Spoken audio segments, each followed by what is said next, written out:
Hi hello welcome to master key academy. KSEB വർക്കറിൻ്റെ crash ബാച്ചിൻ്റെ 75 days study പ്ലാനുമായിട്ടാണ് ഞാൻ നിങ്ങളുടെ മുന്നിലേക്ക് എത്തിയിരിക്കുന്നത്. ഈ ഒരു സ്റ്റഡി പ്ലാനിനെ കുറിച്ച് പറയുകയാണെങ്കിൽ സിസ്റ്റമാറ്റിക് ആയിട്ടുള്ള ഒരു സ്റ്റഡി പ്ലാനാണ് നിങ്ങൾക്ക് വേണ്ടിയിട്ട് ഞങ്ങൾ പ്രൊവൈഡ് ചെയ്യുന്നത്. നോക്കുക, എന്തുകൊണ്ടാണ് ഞാൻ അതങ്ങനെ പറഞ്ഞതെന്ന് പറഞ്ഞാൽ 2 days study plus 1 day test കണ്ടോ, 2 ദിവസം ക്ലാസ്സുകളും പഠിക്കുകയും അതുപോലെ തന്നെ 3-ാമത്തെ ദിവസം പരീക്ഷയും. അപ്പോൾ നമ്മൾ 2 ദിവസം എന്താണോ പഠിച്ചത് അതിൻ്റെ എക്സാമാണ് 3-ാമത്തെ ദിവസം. അങ്ങനെ അറേഞ്ച് ചെയ്തിരിക്കുന്ന ഒരു വെൽ ഡ്രാഫ്റ്റഡ് ആയിട്ടുള്ള ഒരു സ്റ്റഡി പ്ലാനാണ് ഞാൻ നിങ്ങളുടെ മുന്നിലേക്ക് ഇപ്പോൾ അവതരിപ്പിക്കാൻ പോകുന്നത്. നമുക്ക് ആ സ്റ്റഡി പ്ലാൻ എന്താണെന്ന് നോക്കാം. അപ്പോൾ അതാണ് സെറ്റ് 1 പറയുന്നത് ഡേ 1 മുതൽ ഡേ 15 ആണ്. ഡേ 1 മുതൽ ഡേ 15 ആണ് സെറ്റ് 1 പറയുന്നത്. ഡേ 1 എന്താണ് ടോപ്പിക്ക് വരുന്നത് നോക്കിയേ, fundamentals of electricity electron theory കേട്ടോ. ഇതാണ് ഡേ 1 വരുന്നത്. ഡേ 2 വരുമ്പോഴത്തേക്കും കണ്ടക്ടേഴ്സ്, ഇൻസുലേറ്റേഴ്സ്, സെമി കണ്ടക്ടേഴ്സ്. ഈ 2 ദിവസവും പഠിച്ച ആ ടോപ്പിക്കിൻ്റെ എക്സാം ആയിരിക്കും ഡേ 3 വരുന്നത് കേട്ടോ. ഡേ 1 ആൻഡ് ഡേ 2 പോർഷൻ്റെ എക്സാം ആയിരിക്കും വരുന്നത്. അടുത്ത ഡേ 4 വരുന്നത് എന്താണ്, പ്രോപ്പർട്ടീസ് ഓഫ് റെസിസ്റ്റൻസ്. ഡേ 5 എന്താണ്, types of wires and cables കേട്ടോ. അപ്പോൾ ഇത്രയും ദിവസം പഠിച്ചതിൻ്റെ എക്സാം ആയിരിക്കും എന്ന് വരുന്നത് ഡേ 6 വരുന്നത് കണ്ടോ. ഇനി ഡേ 7 നോക്കിയേ, ഫ്ലെക്സ് സോൾഡറിങ് ടെക്നിക്ക്. ഡേ 8 എന്താണ്, ഓംസ് ലോ ആണ് കണ്ടോ. അപ്പോൾ ഡേ 9 നോക്കുക, 3-ാമത്തെ ടെസ്റ്റാണ് വരുന്നത്. 3-ാമത്തെ ടെസ്റ്റ് എന്ന് പറഞ്ഞാൽ ഡേ 7 ഡേ 8 ടോപ്പിക്കാണ് ആ ടെസ്റ്റ് 3 വരുന്നത്. ഓക്കെ, അപ്പോൾ ഡേ 9 3-ാമത്തെ ടെസ്റ്റും വരുന്നു. ഓക്കെ ആണല്ലോ, മനസ്സിലായല്ലോ നിങ്ങൾക്ക്.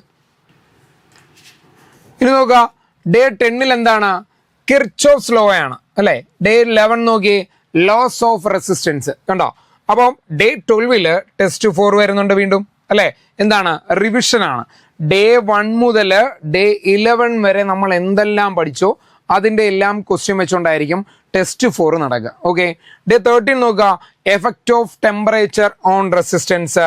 അതുപോലെ തന്നെ ഡേ 14 നോക്കി, chemical effect of current. Day 15 നോക്കി, എന്താണ്, ടെസ്റ്റ് 5 എന്ന് വെച്ചാൽ ഡേ 13 14 എന്താണോ നമ്മൾ പഠിച്ചത് ആ ടോപ്പിക്കിൻ്റെ എക്സാം ആയിരിക്കും ഡേ 15 ടെസ്റ്റ് 5. അപ്പോൾ നമ്മുടെ ഫസ്റ്റ് സെറ്റ് അങ്ങ് കഴിയും കണ്ടോ. 1 to 15 ആണ് നമ്മൾ ഫസ്റ്റ് സെറ്റ് അറേഞ്ച് ചെയ്തിരിക്കുന്നത്. ഓക്കെ ആണല്ലോ. ഇനി അടുത്ത 16-ാമത്തെ ദിവസം ഡേ 16 നമുക്ക് നോക്കാം. അടുത്ത 2-ാമത്തെ സെറ്റാണ് സെറ്റ് 2. ഡേ 16 to 30 ആണ് അല്ലേ. ഡേ 16 മുതൽ 30-ാമത്തെ ദിവസം വരെയാണ് നമ്മൾ സെറ്റ് 2 അറേഞ്ച് ചെയ്തിരിക്കുന്നത്. ഡേ 16 വരുന്നത് ടൈപ്സ് ഓഫ് സെൽസ് ആണ്. ഡേ 17 ഗ്രൂപ്പിംഗ് ഓഫ് സെൽസ് ആണ്. ഡേ 18 വരുമ്പോഴത്തേക്കും ടെസ്റ്റ് 6 വരുന്നുണ്ട്. എന്താണ്, ആ റിവിഷൻ ടെസ്റ്റ് ആണ് വരുന്നത്. റിവിഷൻ ടെസ്റ്റ് ആണ്, ഇതുവരെയുള്ള ടോപ്പിക്കിൻ്റെ എല്ലാം കൂടെ റിവിഷൻ ആയിരിക്കും വരുന്നത്. Day 19 care and maintenance of cells വരുന്നുണ്ട്. ഡേ 20 ബക്ലിംഗ് ആൻഡ് സെഡിമെൻറ്റേഷൻ ആണ് വരുന്നത്. ഡേ 21 നോക്കുക, ടെസ്റ്റ് 7 ആണ്. ഈ 19-ാമത്തെയും 20-ാമത്തെയും അല്ലേ, ഡേ 19 ഡേ 20 ടോപ്പിക്കിൻ്റെ എക്സാം ആയിരിക്കും ഡേ 21 വരുന്ന ടെസ്റ്റ് 7 ആണ്. പിന്നെ ഡേ 22 നോക്കി, മാഗ്നറ്റിക് പ്രോപ്പർട്ടീസ് ആണ്. എന്താണ്, മാഗ്നറ്റിക് പ്രോപ്പർട്ടീസ് ആണ് വരുന്നത്. ഡേ 23 നോക്കുക, പാരാഡയാ ഫെറോ മാഗ്നറ്റിക് മെറ്റീരിയൽസ് ആണ് കണ്ടോ. ഈ ടോപ്പിക്കാണ് ഡേ 23 വരുന്നത്. അടുത്ത ഡേ 24 നമുക്ക് നോക്കാം. ഡേ 24 വരുന്നത് ടെസ്റ്റ് ആണ്. ടെസ്റ്റ് 8 ആണ് വരുന്നത്. അത് റിവിഷൻ ടെസ്റ്റ് ആണ്. ഡേ 25 ഇലക്ട്രോ മാഗ്നറ്റിസം ആണ്. ഡേ 26 വരുന്നത് Fleming's left and right hand rules ആണ് വരുന്നത്. ഡേ 27 ടെസ്റ്റ് 9 വരുന്നുണ്ട്. ഈ 26ഉം 27 എന്ന് വെച്ചാൽ ഇപ്പോൾ നമ്മൾ 25 26 ആണ് കേട്ടോ. 25 26 ആണ് ടെസ്റ്റ് 9 വരുന്നത്. അടുത്ത ഡേ 28 നോക്കിയേ, MMF ഫ്ലെക്സ് ഡെൻസിറ്റി റിലക്റ്റൻസ് ആണ് വരുന്നത്. അതുപോലെ തന്നെ ഡേ 29 ഫാരഡേസ് ലോ ആണ്. അതുപോലെ തന്നെ ലെൻസ് ലോയും വരുന്നുണ്ട്. ഡേ 30 10-ാമത്തെ ടെസ്റ്റ് വരുന്നു. ടെസ്റ്റ് 10 ആണ്. അത് റിവിഷൻ ടെസ്റ്റ് ആണ്. ഇതുവരെയുള്ള എല്ലാ ടോപ്പിക്കുകളും വെച്ചുകൊണ്ടുള്ള ഒരു ടെസ്റ്റ് ആയിരിക്കും. ഓക്കെ ആണല്ലോ.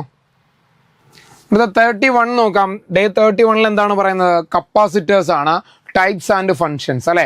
അതുപോലെ തന്നെ ഡേ 32 നോക്കി, ഓൾട്ടർനേറ്റിംഗ് കറണ്ട് ഫണ്ടമെന്റൽസ് ആണ്. ഡേ 33 ടെസ്റ്റ് 11 വരുന്നു. 31 32 പഠിച്ച ടോപ്പിക് ആയിരിക്കും. ഡേ 34 എർത്തിങ് ആണ്. ഡേ 35 ഡൊമസ്റ്റിക് വയറിംഗ് ആണ്. 36 നിങ്ങൾക്ക് അറിയാം എക്സാം ആണ്. ടെസ്റ്റ് 2 ആണ്, റിവിഷൻ ആണ് വരുന്നത്. ഡേ 37 ഇൻഡസ്ട്രിയൽ വയറിംഗ് വരുന്നുണ്ട്. 38 grading of cables and wires വരുന്നുണ്ട്. 39 ഓഫ് കോഴ്സ് എന്താണ് എക്സാം ആണ് വരുന്നത്. 37 38 പഠിച്ച ടോപ്പിക്കിന്റെ എക്സാം ആയിരിക്കും വരുന്നത്. അടുത്ത ഡേ 40 നോക്കാം, കറണ്ട് റേറ്റിംഗ് ആണ്. ഡേ 41 നോക്കിയേ മെജർ ടെസ്റ്റിംഗ് ആണ്. ഡേ 42 ടെസ്റ്റ് 14 അല്ലെ, 14ാമത്തെ ടെസ്റ്റ് ആണ് വരുന്നത്. അത് റിവിഷൻ ടെസ്റ്റ് ആയിരിക്കും. ഡേ 43 നോക്കാം, കംപ്ലീറ്റ് വയറിംഗ് റിവിഷൻ ആണ് വരുന്നത്. Day 44 earthing and cap vision ആണ്. ഡേ 45 ടെസ്റ്റ് ആണ് വരുന്നത്, 15ാമത്തെ ടെസ്റ്റ് ആണ്. 43 44 നമ്മൾ പഠിച്ച ടോപ്പിക്കിന്റെ ആയിരിക്കും ഡേ 45 എക്സാം വരുന്നത്. ഓക്കെ ആണല്ലോ. അടുത്ത നമുക്ക് 46 നോക്കാം. ഡേ 46 നോക്കി എന്താണ് DC ജനറേറ്റേഴ്സ് ആൻഡ് ടൈപ്സ് ആണ് വരുന്നത്. 47 EMF ഇക്വേഷൻ വരുന്നുണ്ട്. 48 എന്തായിരിക്കും എക്സാം ആയിരിക്കും, റിവിഷൻ ആണ്. 16ാമത്തെ ടെസ്റ്റ് ആണ് വരുന്നത്. 49 സീരീസ് ഷണ്ട് കോമ്പൗണ്ട് ജനറേറ്റേഴ്സ് വരുന്നുണ്ട്. Day 50 DC Motors and types വരുന്നുണ്ട്. ഡേ 51 17 ടെസ്റ്റ് 17 ആണ്. 48ാമത്തെ ദിവസവും 48 49 50 ദിവസങ്ങളിൽ പഠിച്ച ടോപ്പിക് ആയിരിക്കും നമ്മൾ അവിടെ വരുന്നത്. ഡേ 52 3 പോയിന്റ് സ്റ്റാർട്ടർ വരുന്നുണ്ട്. 53 4 point starter and speed control വരുന്നുണ്ട്. 54 എന്താണ് എക്സാം ആണ്. ടെസ്റ്റ് 18 ആണ്, റിവിഷൻ ടെസ്റ്റ് ആണ്. അതുവരെയുള്ള ടോപ്പിക് എല്ലാം വരും. അടുത്ത നമുക്ക് 55 നോക്കാം. ഇപ്പൊ ഡേ 55 എന്താണ് AC മോട്ടോഴ്സ് ആണ്, 1 ഫേസ് ആണ്. ഡേ 56 AC മോട്ടോഴ്സ് 3 ഫേസ് വരുന്നുണ്ട്. ഡേ 57 ടെസ്റ്റ് ആണ്, 19ാമത്തെ ടെസ്റ്റ് ആണ് വരുന്നത്. ഈ കഴിഞ്ഞ 2 ദിവസത്തെ ടോപ്പിക് ആയിരിക്കും അവിടെ എക്സാം ആയിട്ട് വരുന്നത്. അടുത്ത നമുക്ക് 58 പോവാം. അടുത്ത ഡേ 58 നോക്കി എന്താണ് DOL സ്റ്റാർട്ടർ ആണ്. അതുപോലെ തന്നെ 59 സ്റ്റാർ ഡെൽറ്റ സ്റ്റാർട്ടർ വരുന്നുണ്ട്. ഡേ 60 എന്താണ് ടെസ്റ്റ് ആണ്, 20ാമത്തെ ടെസ്റ്റ് വരുന്നുണ്ട്, റിവിഷൻ ടെസ്റ്റ് ആണ്. 61 സ്ലിപ്പ് റൈങ് അതുപോലെ തന്നെ ഓട്ടോ ട്രാൻസ്ഫോർമർ സ്റ്റാർട്ടർ വരുന്നുണ്ട്. Day 62 phase sequence and panel wiring ആണ് വരുന്നത്. 63 21 ടെസ്റ്റ് 21 ആണ്. കഴിഞ്ഞ 2 ദിവസത്തെ 61 62 എക്സാം ആയിരിക്കും വരുന്നത്. 64 മെഷറിംഗ് ഇൻസ്ട്രുമെന്റ്സ് ആണ്. 65 ഇൻഡിക്കേറ്റിംഗ് ആൻഡ് ഡിഫ്ലക്റ്റിംഗ് ഇൻസ്ട്രുമെന്റ്സ് വരുന്നുണ്ട്. 66 എന്താണ് 22ാമത്തെ ടെസ്റ്റ് വരുന്നുണ്ട്, റിവിഷൻ ടെസ്റ്റ് ആണ് വരുന്നത്. അടുത്തത് 67 നോക്കാം, എന്താണ് വരുന്നത് നോക്കി controlling torque and damping torque ആണ് വരുന്നത്. അടുത്ത 68 transformer principle and EMF equation വരുന്നുണ്ട്.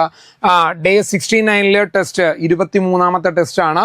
67 to 68 67 68 ടോപ്പിക് ആയിരിക്കും ആ ടെസ്റ്റിൽ വരുന്നത്. ഡേ 70 വരുന്നത് parallel operation cooling and protection ആണ് വരുന്നത്. Day 71 semi conductor diode rectifier transistor ആണ്. ഡേ 72 ടെസ്റ്റ് 24 ആണ്, അത് റിവിഷൻ ടെസ്റ്റ് ആണ്. ഇതുവരെയുള്ള ടോപ്പിക് എല്ലാം അതിൻ്റെ അകത്ത് ഇൻക്ലൂഡ് ചെയ്യുന്നതായിരിക്കും. Day 73 illumination lamp domestic appliances ആണ് വരുന്നത്. Day 74 generation transmission and distribution ആണ് വരുന്നത്. ഡേ 75 ഗ്രാൻഡ് മോക്ക് ടെസ്റ്റ് ആണ്. 100 മാർക്കിന്റെ 100 ചോദ്യങ്ങൾ ഉൾപ്പെടുത്തിക്കൊണ്ട് 100 ചോദ്യങ്ങൾ ഉൾപ്പെടുത്തിക്കൊണ്ടുള്ള 100 മാർക്കിന്റെ ഒരു കിടിലൻ മോക്ക് ടെസ്റ്റ് ആയിരിക്കും ഡേ 75 വരുന്നത്. അത്രയും പെർഫെക്റ്റ് ആയിട്ട് സെറ്റ് ചെയ്തിരിക്കുന്ന ഒരു 75 ഡേ സ്റ്റഡി പ്ലാൻ ആണിത്. ഈ സ്റ്റഡി പ്ലാൻ വെച്ചുകൊണ്ടാണ് ഞങ്ങളുടെ ക്രാഷ് ബാച്ച് പോകാൻ പോകുന്നത്. അപ്പോൾ ഞങ്ങളുടെ ക്രാഷ് ബാച്ചിൽ ജോയിൻ ചെയ്യാൻ ആഗ്രഹിക്കുന്നവർ ഇപ്പോൾ തന്നെ താഴെ കാണുന്ന നമ്പറിൽ കോൺടാക്ട് ചെയ്യൂ. ഞങ്ങളുടെ ഏറ്റവും പുതിയ ക്രാഷ് ബാച്ചിൽ ജോയിൻ ചെയ്യൂ. ബൈ.